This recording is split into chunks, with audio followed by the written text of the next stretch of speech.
Welcome to Act 3, and I'm glad to see that you're all still here. That's good. What I thought I would do with regard to Act 1 and Act 2 very, very quickly is to show you where the Virginia Plan was hatched and where the Connecticut Compromise was hatched, because a lot of events took place outside of chambers. They met for 5 hours a day in Independence Hall, but there's also some debate that takes place after. So that if, Jason, we could go back to the Constitutional Convention site. Yeah, we've been through the Christie painting. If we go to the map, that will be resources, I think. No, map of historic Philadelphia. Right. This is a famous map by Birch, an Englishman who did this in 1800. And Philadelphia, in those days, 1787, goes from Mulberry Street or Race Street on the far north, all the way down to Cedar, Lombard, but probably more like Spruce, you can see. And on the west side, it's 9th Street, and then the river, and 40,000 people lived there, and there were one tavern for every 400 people, and it was the Philadelphia water, which they couldn't drink. But part of the problem, of course, is that today there's one lawyer for 287 people. And I'd rather live in a drinking society than a litigious one.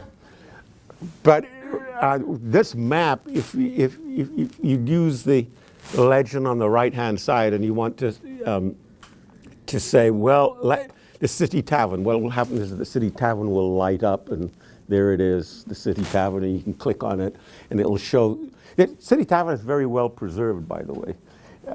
It's one of those, that's how it looked back in 1787, and if you scroll down, you'll see what it looks like today. It looks like that today. So that's pretty close, and that's one of those attempts in Philadelphia during the 1970s and 1980s to restore, in terms of original intent, some of the buildings and some of the streets. There are other 21st century in particular, which are deconstructionist rather than restorationist. And you get slabs of concrete and so how we remember and what we forget and how we forget is an extremely important part of this, about this narrative. But if we were to go and say, I want to see Mrs. House's boarding house. So I think if you scroll down, we know where it is, but I'm trying to show you how to use this. So if we go to Mrs. House's boarding house, there it is. And it'll light up, and you go to Mrs. House's boarding house up in that point. And we click on, that's where the Virginia Plan was hatched. That's where the Virginia delegates stayed. Madison stayed there. You can see how, and in the 1950s, that was a toilet, a male toilet. And I've been tracking this, you see, toilets and everything. And then it shows you that Madison went sort of, was at this place, a little plaque on the corner. This is what it looks like now. It's sort of a big concrete slab where anybody could say whatever they want, where representative democracy has been replaced by dissenting democracy. And if you keep going, strolling down right to the end, you will see this is what it is today.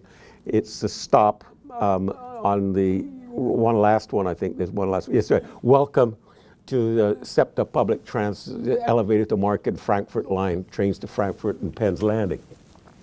That's how we have not remembered James Madison and the place that the Virginia Plan was hatched. So I thought I'd show you that happy note, that what we remember and what we don't remember. The Connecticut Compromise was apparently behind the scenes, a lot of negotiating went on, at the Indian Queen Tavern. And if we were to look for the Indian Queen Tavern, you will see, you'll have to go up. Yeah, you go. The Indian Queen Tavern.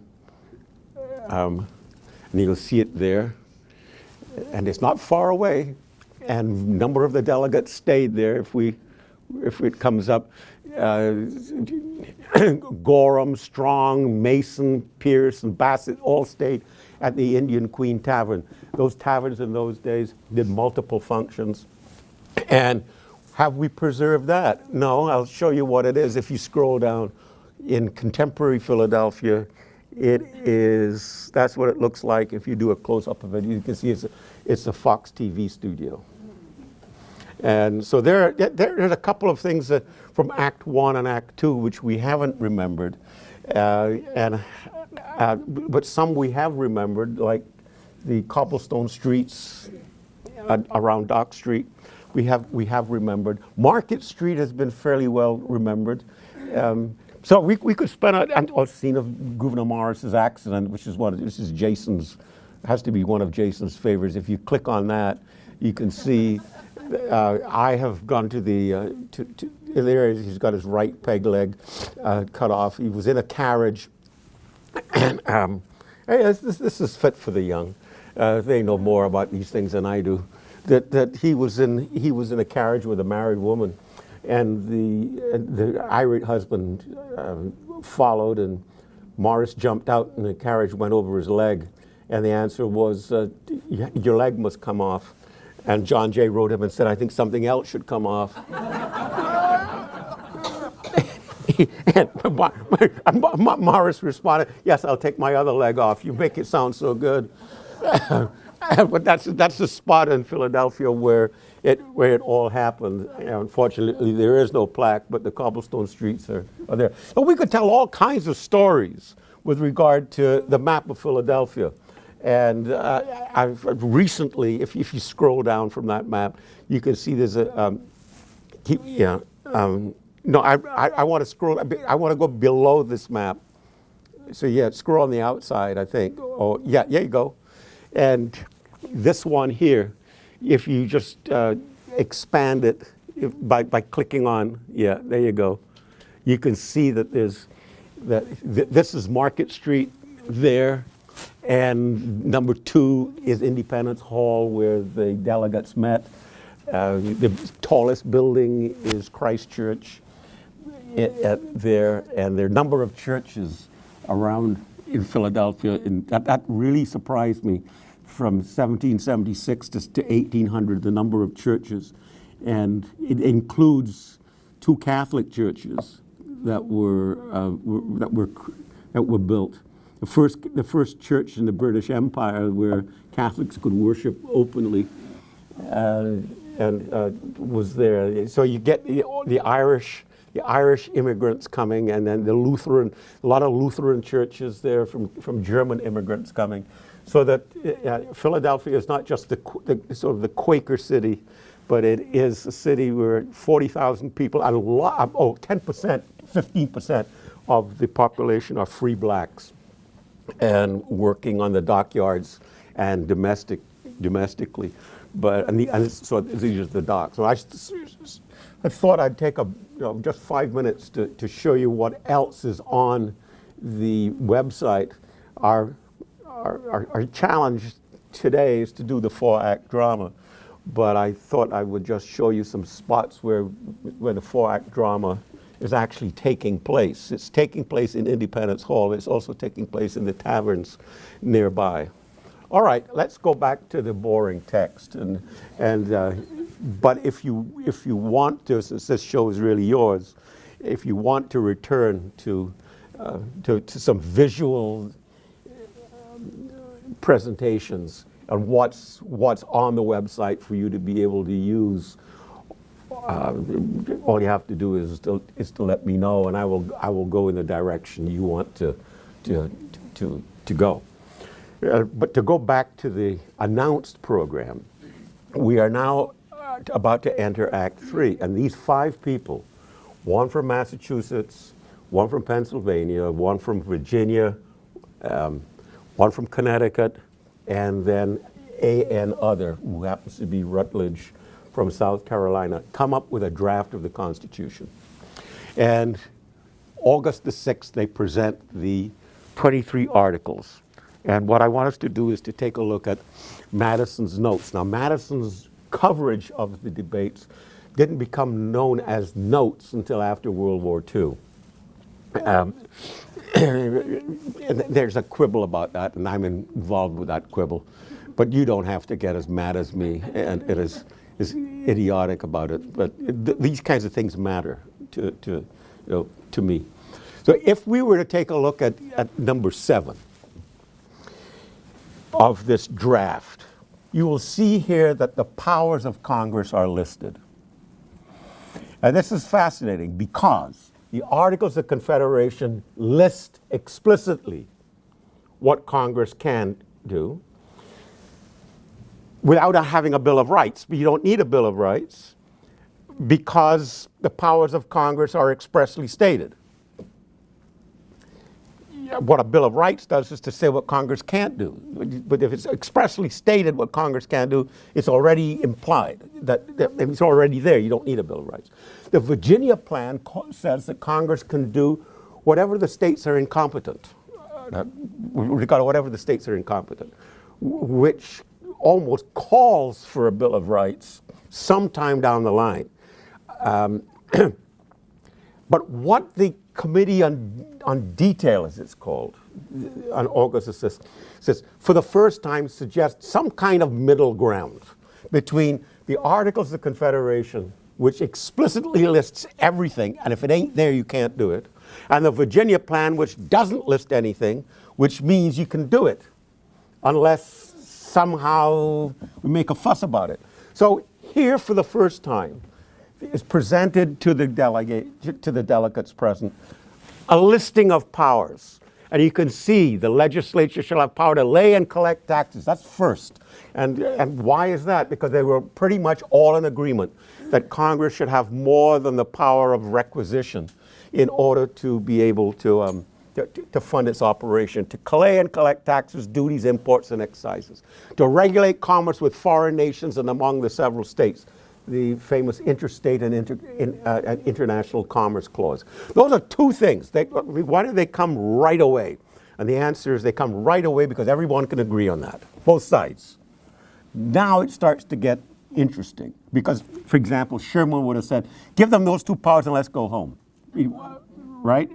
Now it starts to come a debate. What else shall we give to Congress? To establish post offices, to fix standards of weights and measures, to borrow money. This is the creation of an interstate free trade area. To make rules concerning captures on land and water, to declare the law, to subdue rebellion, to make war. And, we have to stop and say, whoa, wait a minute. To make war. And the word making is a very legislative word. You can see, for example, to make, and then it comes all the way down, and to make all laws that shall be necessary and proper. It's a proactive word, is to make. Of course, there's another meaning of the word make.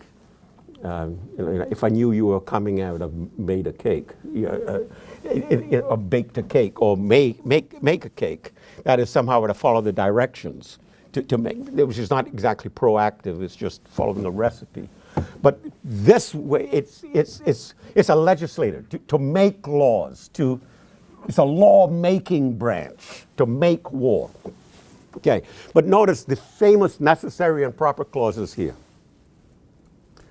And so if someone were to ask you, where does that necessary and proper clause come? When did it happen? Why did it happen? The answer is, we decide to list the powers of Congress for the first time in the convention, and we put necessary and proper in. And the question is that the elastic clause? Does that make things stretch, or what does that mean? But it provides some kind of loophole anyway, which needs to be fleshed out down the line.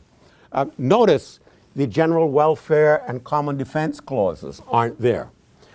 General welfare and common defense clause get included and the power to collect taxes, duties, imposts, exercised finally in the Constitution for the general welfare and common defense. And the reason for that is someone says at the convention, are you telling me that Congress has the power to collect taxes for anything?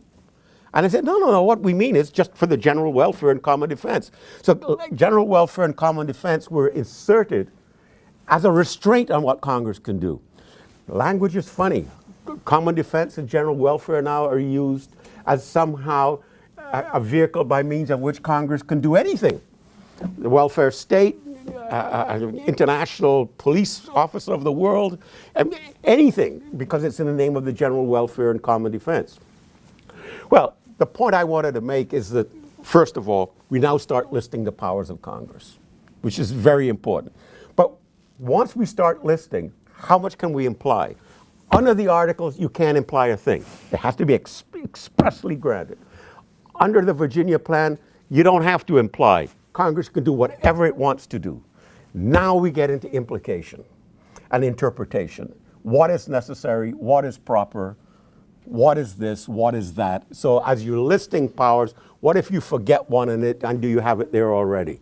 That introduces a new dimension to constitutional discourse. One dimension it immediately introduces is that once you start listing powers, in addition to have you left one out, you're now almost required to list non-powers as what Congress can't do. And so it should come as no surprise if we go down, you will see that Congress just simply can't declare treason. It has to be done under certain conditions. Direct taxes shall be regulated by the whole number of white and other free citizens, et cetera, of every age, et cetera. No tax or duty shall be laid by the legislature on articles exported. No capitation. This is what Congress can't do. And that shouldn't come as a surprise, having just stated what Congress can do. And this becomes we are now about to enter the very interesting things that Congress can't do. By the way, no capitation tax shall be laid unless in proportion to the census hereinbefore directed to be taken. The 16th Amendment overturns that, of the Income Tax Amendment. Overturns that. Number 6, no navigation act shall be passed without the assent of 2/3 of the members present in each house. That's one of those rare times where a 2/3 vote, a supermajority vote, is required. This is the committee in detail report. This is what I'm getting at. This is what the report came out with. And the United States shall not guarantee any title of nobility. Number 8, where was that one?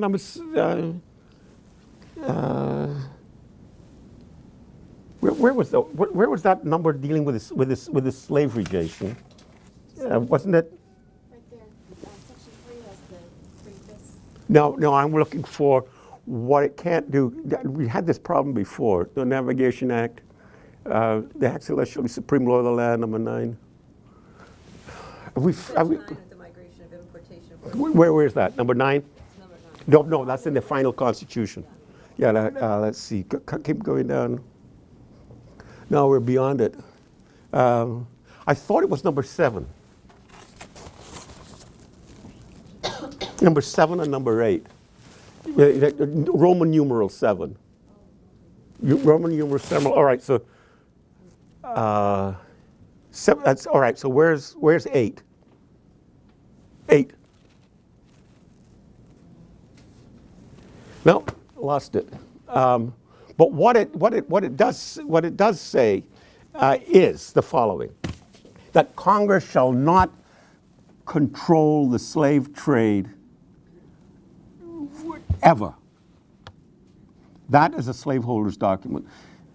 Why did it need to say that? Because if it didn't say that, then Congress, under the Interstate and International Commerce Clause, which had just been granted, could do that. So that in order to prohibit Congress from doing that, you had to have a specific provision. That is Pinckney Rutledge, South Carolina's contribution to this, that Congress never, ever, ever shall be able to control the slave trade or to place any any restriction on that. If you just do, we got to find this. Let's do it one more time up to number 7, 8. Let's just say, up, there it is. No tax or duty shall be laid by the legislature on articles exported from any state, nor on the migration or importation of such persons as the several states should think proper to admit, nor shall such migration or importation be prohibited. That's the clause I'm looking for. Without that clause of restraint, Congress could prohibit the slave trade. Are you with me on that? Right? So this is one of the first, I would say, look, there are 3 slave clauses in the Constitution. This is the most important one. The first one is the 3/5ths Clause, which historians seem adamant is the most important. There's a fixation by historians in the 21st century with regard to the 3/5ths Clause, as if blacks are 3/5ths of a person. If you were to, as if, the point is, who wanted blacks to be, slaves to be considered to be 5/5ths of a person? And the answer is the Southerners. In other words, it had nothing to do with, it had to do with representation and the question of wealth. It didn't have to do with whether a person is a person or 3/5ths of a person. It has to do with the notion of, in America, with taxation comes a question of representation. In America, with that issue of representation comes taxation. Under the Articles, representation is not a question. One state, one vote. Okay? What is a question? Taxation. So how shall we tax each state in order to come up with a revenue? The answer is by wealth. How do you measure wealth? That's where the 3/5ths Clause originated under the Articles of Confederation as a mode of trying to proportion taxation among the citizens. Representation was not a question. Here, in the convention, taxation is not a question. Congress shall have power to tax. What is a question? Representation. Who or what shall be represented? The answer is basically people or states. That's Act 1 and Act 2. A certain ringer is put in. But how about wealth? That's what the South is interested in. Not just large state, small state. Not just North, but can wealth be represented in a system? After all, you go back to the Greeks, the wealthy was saying, if it weren't for us, we'd be poor. So we need representation as a part of our contribution. The bright, the intelligent would say, if it weren't for us, we'd be all dumb. Therefore, we need special representation. The wealthy have regularly argued that they need some kind of, because they're going to be taxed, therefore they need representation. And so the question is, how do you represent wealth? And that's the sort of the twist in this battle. Sherman is not interested in representing wealth. He's interested in representing states. Madison is not particularly interested in representing wealth. He's interested in representing people. But there is this small faction that is interested in representing wealth. But there are 2 kinds of wealth. Old-fashioned wealth, aristocratic wealth, European wealth, feudalism wealth, and this other wealth, this new world wealth that comes in the form of slavery. Wealth in people, not just wealth in property. And that has an argument. Well, are slaves property or are they people? And the Constitution never uses the word property. It always uses the word persons, which raises all kinds of interesting questions. But the point that I want to make here is once you list what the powers of Congress are, you're almost required to follow up with what the powers of Congress aren't. And the Southern, that shot across the bow that I talked about, where Pinckney sent, or drawing the line in the sand about South Carolina, here's where it's coming in. Congress shall never, look at the language, Congress shall, nor shall such migration or importation be prohibited. That means forever and ever, amen. That's what now that would be a slaveholder's document. Why? Because both sides of the argument understood that the way to end slavery or keep slavery is to end the slave trade or keep the slave trade. Now we might look upon that as somehow backward looking or in an inadequate understanding. But but the idea was if you can cut the slave trade off of, at its source, then you have, if I may use the war imagery, you've cut up, you've put a pincer movement, you've contained it within a certain boundary. At this very same time, in middle of July, the Northwest Ordinance is passed, which is an ordinance to govern the new territory that this is remarkable, by the way, that most countries in most centuries fight over land. Gibraltar, Catalina Island. I mean, we fight over the most, Kuwait, right? We do all these kinds of strange things. We fight over land. But what is amazing about the American narrative is that each of these states gave up their land or their claims to the hinterland, and it created this Northwest territory, which became temporarily federal territory to become states upon application. So that there was clearly an understanding of an expansion to the Northwest. Well, one of the features of this Northwest is that slavery shall be prohibited in the Northwest. So if you look at it like this, if you could prohibit slave trade coming in over the Atlantic, and you can prohibit the spread of slavery in the Northwest, you've got a pincer movement, or shall we say, containment. You haven't ended it, but you've contained it. Maybe they should have done more.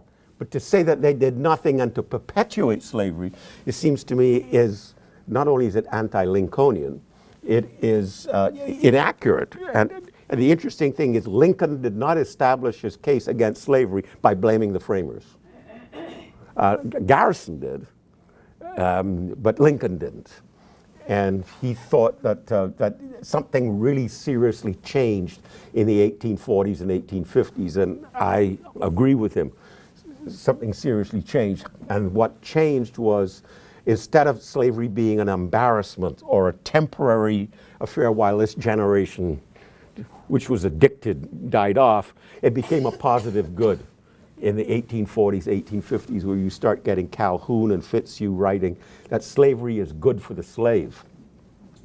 And it is no accident, as far as I'm concerned, that in the 1840s you also get simultaneously the rise of a very, very far-reaching critique of capitalism. This is the time that Dickens writes in Europe about the suffering workers. This is the time of Marx's Communist Manifesto and the alienation of the working class, the condition of Engels and the condition of the working class and poor. In other words, a strange alliance emerges between the Southern secessionists and the left-wing Marxists. Europe, and the idea is that capitalism is bad, free labor is bad, commerce is bad, and that standing on one's own is a bad thing, that you're worse off by standing on your own. And so there's this strange combination, but that's not the first time strange combinations have taken place in history. But I think Lincoln is correct. You won't find that at the American founding, but you will find it, but it comes after the founding. But this, if this stood, let me give those scholars who claim that the Constitution is a slaveholder's document, let me give them some credit. And the credit would be, if this proposition in the Committee on Detail report, with the help of Rutledge after the Pinckney shot across the bow, if this had stayed, it would have been a slaveholder's document. So what is of great interest to me is, what happens to this provision? We could spend an awful lot of time, but we're not going to. But let me say that this is August the 6th when this document is presented. And so what do the framers do? They start at the beginning and then work their way through, bit by bit by bit. And they get to the powers of Congress about August the 14th, August the 15th, and on August the 17th, they have a discussion of what to make war is. We can talk about that, but I'm just going to go ... for the moment and just simply summarize it, which is to make war is eliminated and to declare war is substituted. And the argument ever since is, well, where did to make war go? Blessings of liberty upon you, Mr. Anthony. and I'm glad to see safe driving and that you're here. And we're plowing our way through the drama. And now I've forgotten where I was.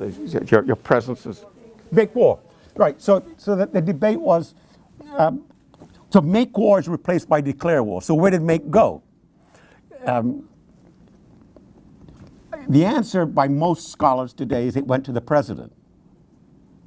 So that Congress declares war, the president makes war. And to which I then ask, show me, if you take a look at the presidential article, Article 2, where does it say make war? And the answer is it doesn't.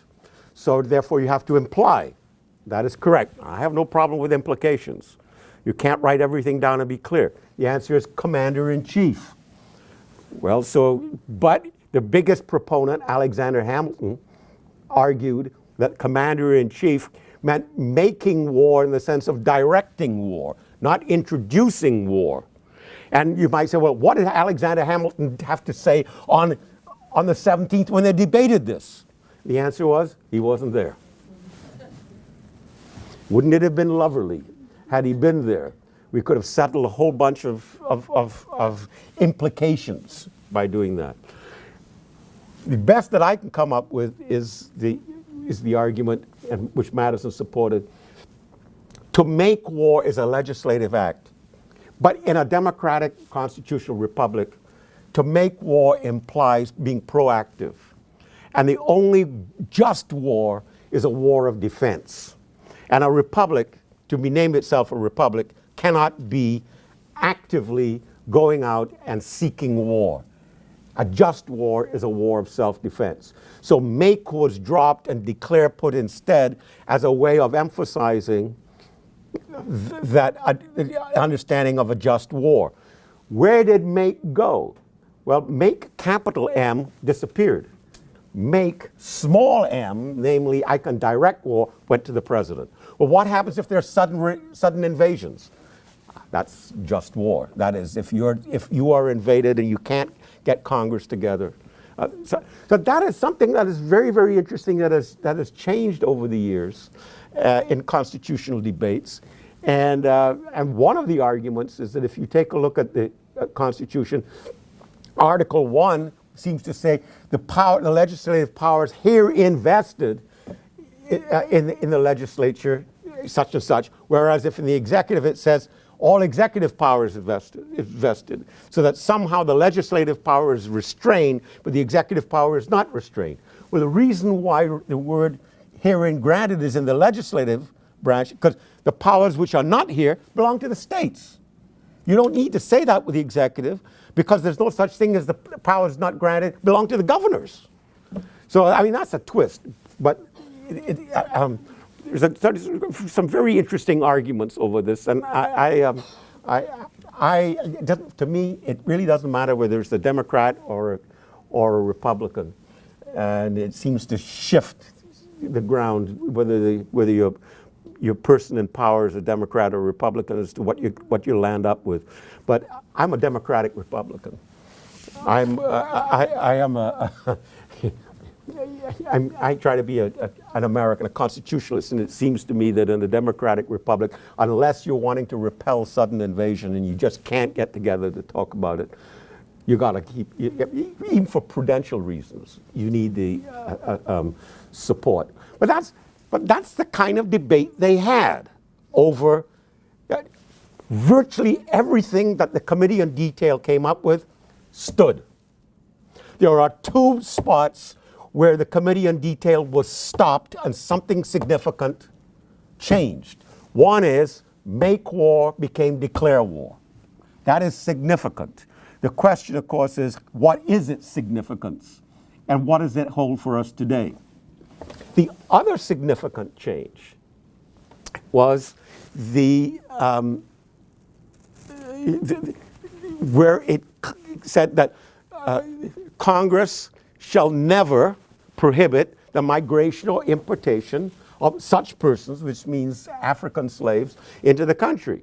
And if we move to the August the 21st, the 22nd, the 23rd, etc. If we move to that portion, Jason, of Act 3, we will see August the 20th, see to the slavery question, the creation of the judiciary, report of the Committee of 11, Article 7, slavery, discussion, Committee of 11 reports on slavery, the slavery question.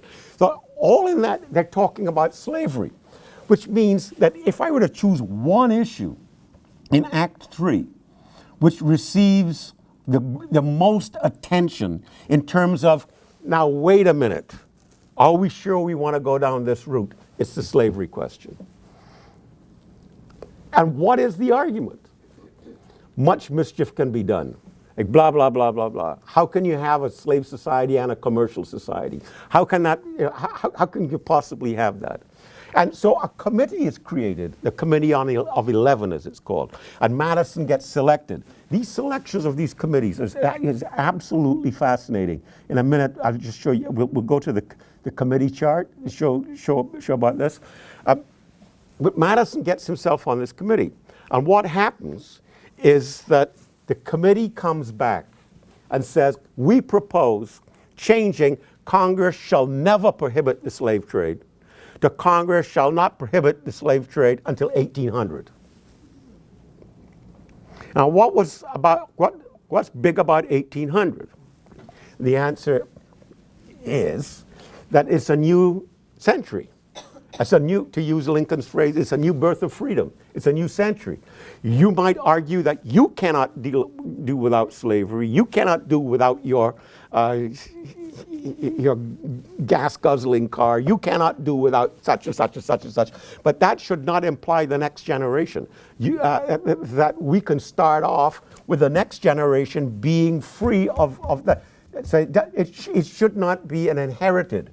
It should not just pass on naturally because it's been done in the past. So at 1800, you start a new century. By the way, that was originally the argument over the Northwest Territories, that effective 1800, there shall be no slavery in Northwest Territories. What the Southern delegates were prepared to do, by the way, some delegates leave Philadelphia and go to New York so the Congress there can now start meeting. And one of the first things it does is to pass the Northwest Ordinance. And the deal becomes, I'll tell you what, we'll say that Congress, that there'll be no slavery in the Northwest Territories effective this very minute in exchange for the Fugitive Slave Clause. Bam, that becomes a deal. Here, the Fugitive Slave Clause hasn't entered as part of the, quote, discussion. What has entered is that never, and what we end up with is Madison and friends proposing 1800. Pinckney responds, how about 1808? And that is one of the biggest surprises that I've made, because it indicates to me that Pinckney may have been playing a shell game and holding a weak hand all the time. Because one would say, why don't you just tell Pinckney to go away?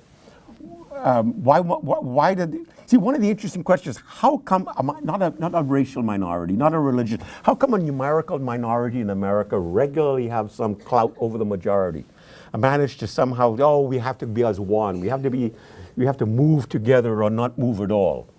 And so Pinckney was the one who said never. They come back with 1800, and he goes from never to 1808. So they have a vote on 1800 versus 1808. And 1808 passes.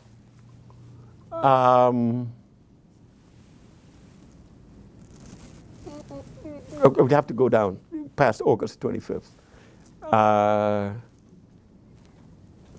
Let's see. Yeah, agreed 7-4 to change from 1800 to 1808. New Jersey, Pennsylvania, Delaware, and Virginia voting against. So Virginia, the largest slaveholding state, votes against. They want 1800. Think about this. Here's your choice. Never. 1800, 1808. There are 7 who say yes, 4 who say no. When I first went through this, I thought the 4 who said no wanted never. To my great surprise, the 4 who said no wanted 1800. If you read historians today, the implication you will get is it's between 1808 and Congress never changing this. The idea of 1800 being the alternative position is not mentioned, or very rarely mentioned. And this clause is used as to enshrine. The only way it's enshrine, if we were to just, we will go to your Article 1, Section 9, in a second. The only way it's enshrined is that in the final document it says it can't be altered with all kinds of verbal parachutes. It can't be altered until 1808 has come. As soon as 1808 comes, in fact in 1807, it's changed so that effective January the 1st, 1808, bam, the slave trade is ended. So there are two ways to look at this. It's a slaveholder's document, or it's a document which puts slavery in the course of ultimate extinction. Lincoln chose the ultimate extinction. I think the evidence supports Lincoln's interpretation rather than, and it depends on how you read history. You read history backwards or you read history forwards. And I like to read history forwards rather than reading history backwards. It's laying a foundation. Now, we could go on, but the remainder of August is essentially taken up with this committee of detail. And what I would like to do in the few minutes that we have left is to open up to the floor and answer whatever questions you have with regard to Act 3. Because when Act 3 ends and the curtain drops, we've got the following. The Connecticut Compromise isn't challenged. We've got the states being represented and doing the electing in the Senate. We have the people doing the electing and being represented in the House. We have the powers of Congress listed, but make war has become declare war. We have the powers of Congress restricted, but we no longer have Congress is restricted from never doing the slave trade until 1808. And the curtain falls, and Act 4 is about to begin, and we wonder, well, what yet has to be done? And the answer is a committee called a Brearley Committee, after Mr. Brearley, is created.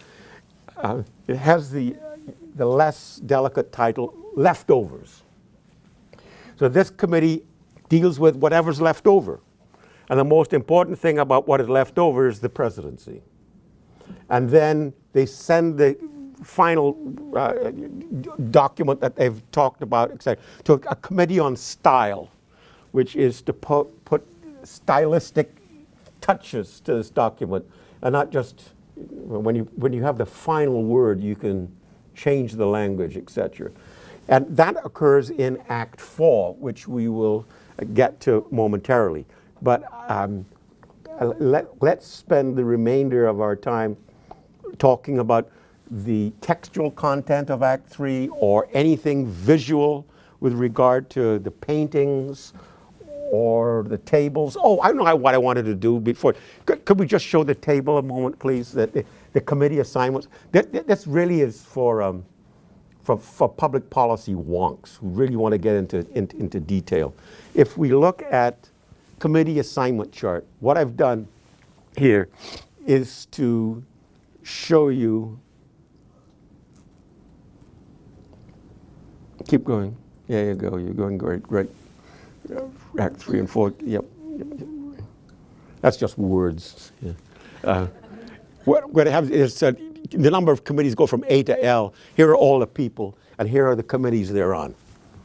And you can track and see who gets on which committee and who's. And some committees are one from each state, and there are these handful of committees in which you have 5 members.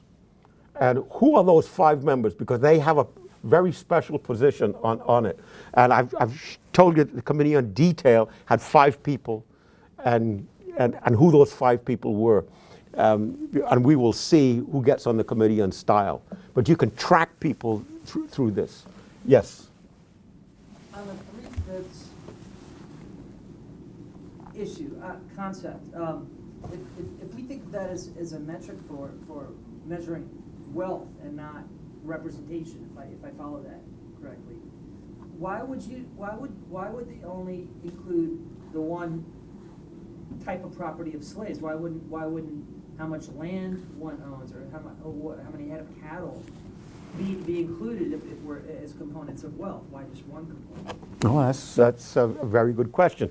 For example, Elbridge Gerry from Massachusetts did raise the question: if you're going to include slaves that are treated as cattle in the South, why don't you treat horses in the North? He raised it as he wasn't. Certain historians have read that as saying that Gerry understood slaves to be like horses. That's not what he meant. He wanted to say exactly what you were getting at. Why would you count one species of property and not another species of property? And the answer is because of this peculiar institution in the South. What you're having is a clash, it seems to me, between a new commercial society, which is emerging, and an old feudalistic society, which is still holding on. And so that's the ambiguity between whether slaves are people or whether slaves are property. And that is the only reason I can see. I don't think that, okay, the leading framers of both sides, what I would say, Madison and Sherman, weren't interested in particularly representing wealth. The issue in America was whether you represent people or you represent states. It is the Southerners who said wealth is power, wealth needs to be represented. And Gouverneur Morris and Gerry from the North would say, well, if that's the case, why don't we represent the landed interest in the North? And the South weren't interested in that. They were interested in representing a peculiar form of wealth, which is slave wealth. Well, then, shall slaves be treated as property or people? Well, part of the problem is there were 600,000 African Americans in the United States, and 60,000 of them were free, which means that they were clearly, by all definitions, persons. So the most you could say was 9/10 of African Americans, by being not free, weren't persons. They were property. And then you have to look, well, can you become a person? And the answer is, well, you have to go to each state to figure that out. Well, why can't they be a national law? And the answer is because the Articles of Confederation didn't give the nation any control over that issue. All right, so should the nation have some control over that issue? This is really one of the first times that the issue arises. So, but your point is well taken. Why not, therefore, include all wealth? And I think the answer, in the end, is wealth is not. That ultimately is the failure of the Beard thesis. That wealth is not directly constitutionally represented in the Constitution, other than indirectly through the 3/5ths Clause in slavery. And am I answering your question?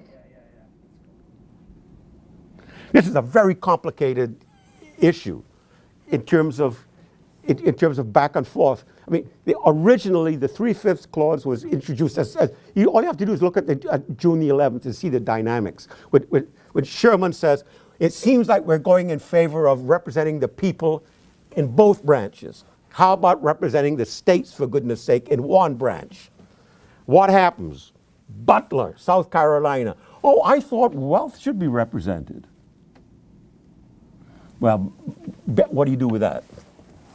What do you do with that? See, and if wealth is to be represented, that's neither representing states, qua states, nor representing people, qua people.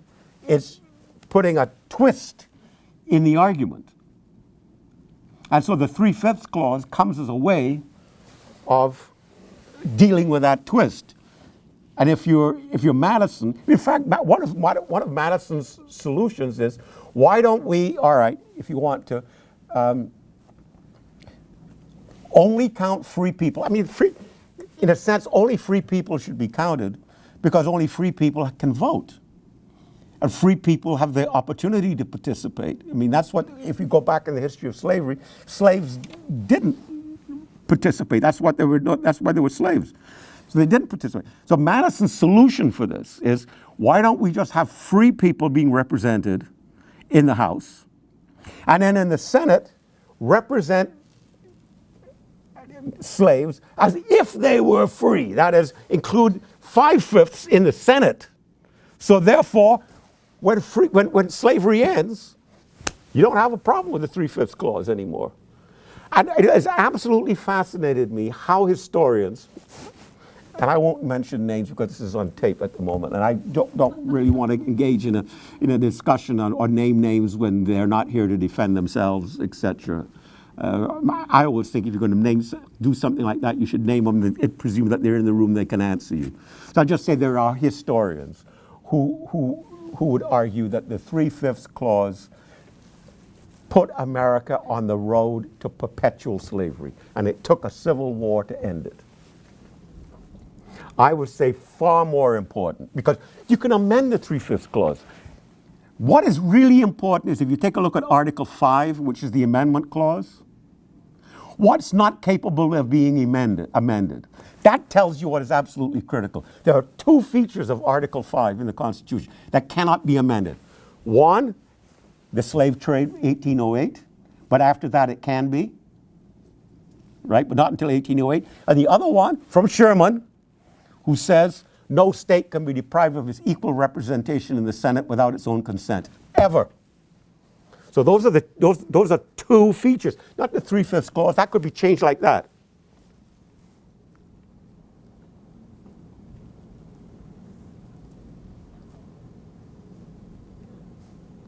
Ma'am. Could you please go back and talk about what changed in 1840 and that coalition you said that was formed between European Marxism and... Well, I don't know that a full-fledged, shall we say, deliberate coalition was forged. Right. But I mean, it's probably more than coincidental that it had very similar critiques. In the 1840s, in particular, in the 1840s, you get the collapse of what we might simply call God-given rights or natural rights. That there's something inherent in the human being that is God-given or you don't inherit, but is inherent. And you get the birth of Darwinism and survival of the fittest and a certain evolutionary understanding of activity. And so you get a sort of a divide occurring between the abolitionists, who are very much in favor of certain kind of natural rights, God-given rights, and you get the evolutionists who see life as far more sort of evolving. And for Marx, the ultimate victory of the proletariat over the capitalists is predictable and inevitable. For the Southern, and therefore, and why? Because capitalism is not just inefficient, it's rotten. The condition of human beings is rotten under the commercial society. The Southerners had a very similar position, that the African Americans are much better off in slavery in the South than they were living in tenement buildings in Chicago or New York or fending for themselves. And that's always been the story, says the Southerners. And that this notion to be free and to be insecure and to be living in a squalor and segregation, etc., I mean, how can you possibly choose that over against a comfortable existence which is guaranteed? So I mean, that was a similarity, and the idea that somehow one wants to be free, and that I'll take my chances, my God-given chances, is particularly if God is dead. So do you think that it was actually an adoption of the ideology, or that it was kind of cozying up to the ideology for for convenience sake and for a justification of perpetuate their? That will take us a long time to do. We could pick that up. No, I'm not sorry at all. I just wish that we had more time to do it. No, life is funny. It really is funny because there's a group of people who suggest that ideas have consequences. And then there are another group of people who think that consequences have ideas. That ideas are simply rationalizations for something that already took place. And it's a very complicated mixture in life. The low ground, totally low ground, is that consequences have ideas. The completely high ground is that ideas have consequences. And I think life is somewhere in between. But I don't think you could have the abolitionist movement without an idea of abolition. However, economically, blah, blah, blah. And part of the problem with, if you take a look at the cornerstone speech by Vice President Stevens in the Confederacy, he says that up till this moment, America has been grounded on a self-evident lie that all men are created equal. Our Southern Confederacy is based on a self-evident truth that the lowest, meanest white person is better than the highest, sweetest black person. Not even the Southerners from South Carolina in the convention say that. They would say if slavery is wrong, the whole world has been wrong. Why are you making an issue out of this right now? We have other things to think of. You're pushing something, you darn Yankees. So there is no doubt, I will end on this note, there is no doubt in my mind that something happened in the 1830s, 1840s. All you have to do is look at wills. I've read a number of wills from the 1790s where, quote, the master, unquote, and mistress have decided to emancipate their former slaves. And you have to pass emancipation laws, you have to do all kinds of little things. It depends on which state you're in as to what hurdle you have to pass.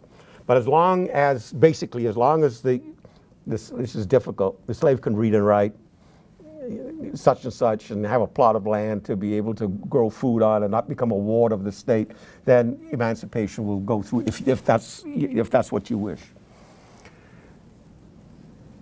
I have read wills that emancipate only for the children to contest the will and the grandchildren to contest the will. On what grounds? The will says slave Ben, Jack, Jane, Jill shall be free. But in the meantime, between the writing of the will and the death of the person, Peter, Catherine have been born and are not mentioned in the will. So therefore, Peter and Catherine are not free. And you go in front of a judge, and the judge interprets and says, well, if you start listing, how come these two weren't done? And the answer, a common sense answer is, how many of us know precisely the day we're going to die? Do you redo your will every day? No, you redo your will. If you do redo your will, you do your will maybe once every 5 years, if that. So, something happens. Put it this way, the next generation is not necessarily as good as us. From what I understand, George and Martha Washington had their own respective slaves, and so he stipulated in his will that his slaves would be free. Yes. Hers were not. No. And of course, they were all intermarried, interfamily. Becomes messy. Not until, and that has nothing to do with the framers as much as it has to do with messy marriage laws. Hey, when you look at the Christie painting and there are no women in there, the answer is it's not that the framers were sexist, but what do you do with marriage laws? You take a look at Dred Scott and his wife. Mrs. Scott Harriet had a potentiality to become free. right? But because she's married to Dred Scott, she now takes on the character of her husband, and therefore is no longer considered to be potentially free. Because the birth laws in those days, it depends on whether your mother is free or not. If your mother is free, you are free. So if you're the offspring of a white mother and a black slave, you're free. Not the other way around. So you've got a heck of a lot of marriage laws, birth laws to deal with, and to burden the framers who are trying to write a government of limited character with that kind of, I just don't, is our dislike for the framers so intense? One last question, because I want us to have a last session too.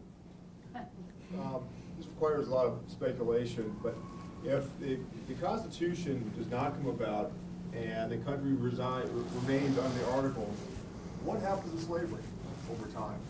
Well, your guess is as good as mine, but I think that what happens over time is that you get a Southern Confederacy growing, and you get a Northern Confederacy growing, and you've got the issue of slavery being able to be manipulated by the Europeans. And remember this, the Spanish did not give up slavery until the 1860s. There were 6 million Africans in the New World. 11 million Africans in the New World, 6 million of them in Brazil. And the Portuguese did not give up slavery until way late. The first two to give up slavery were the British and the American. The two nations that received the greatest criticism of slavery is the British and the Americans. So what I think would have happened is that you would have not had an even reasonably happy ending. Cuba in the 1860s still had slavery. Right off the coast, you think Cuba with a missile crisis is difficult? Imagine slaves off the coast. And you engaged in illicit trade. Anyway, let's take a 5-minute break and come back. This has been fascinating, but in order to try to continue the idea of a 4-act drama rather than a 3 1/3 drama, let's take a 5-minute break. Thank you.